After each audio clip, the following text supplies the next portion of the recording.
The Sounds of Interstellar Space, presented by Science at NASA. Sci-fi movies are sometimes criticized when explosions in the void make noise. As the old saying goes, in space, no one can hear you scream.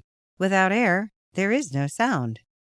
But if that's true, what was space physicist Don Gurnett talking about last month when he stated at a NASA press conference that he had heard the sounds of interstellar space?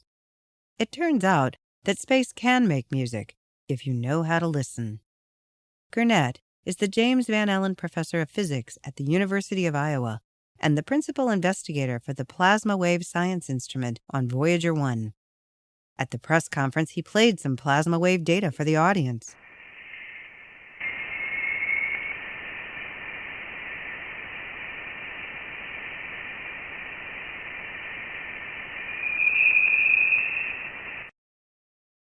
The sounds, he explained, were solid evidence that Voyager 1 had left the heliosphere. The heliosphere is a vast bubble of magnetism that surrounds the Sun and planets. It is, essentially, the Sun's magnetic field inflated to enormous proportions by the solar wind. Inside the heliosphere is home. Outside lies interstellar space, the realm of the stars. For decades, researchers have been on the edge of their seats, waiting for the Voyager probes to leave. Ironically, it took almost a year for NASA to realize the breakthrough had occurred. The reason is due to the slow cadence of transmissions from the distant spacecraft. Data stored on old-fashioned tape recorders are played back at 3 to 6 month intervals.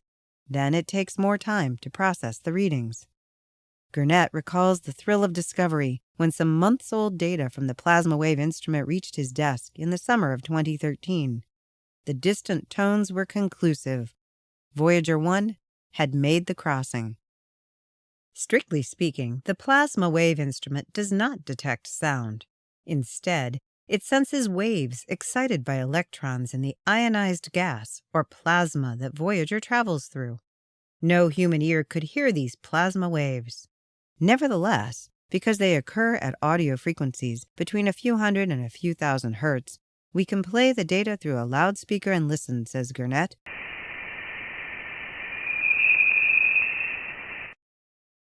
The pitch and frequency tell us about the density of gas surrounding the spacecraft. When Voyager 1 was inside the heliosphere, the tones were low, around 300 hertz, typical of plasma waves coursing through the rarefied solar wind. Outside, the frequency jumped to a higher pitch, between 2 and 3 kilohertz, corresponding to denser gas in the interstellar medium. The transition was music to Gurnett's ears. So far, Voyager 1 has recorded 2 outbursts of interstellar plasma music, one in October to November 2012 and a second in April to May 2013. Both were excited by bursts of solar activity. We need solar events to trigger plasma oscillations, says Gurnett. The key players are CMEs, hot clouds of gas that blast into space when solar magnetic fields erupt. A typical CME takes 2 or 3 days to reach Earth and a full year or more to reach Voyager. When the effects of a CME pass through the plasma, they excite oscillations akin to fingers strumming the strings on a guitar. Voyager's plasma wave instrument listens and learns. We're in a totally unexplored region of space, says Gurnett. I expect some surprises out there. In particular, Gurnett is hoping for plasma waves not excited by solar storms. He speculates that shock fronts from outside the solar system could be rippling through the interstellar medium.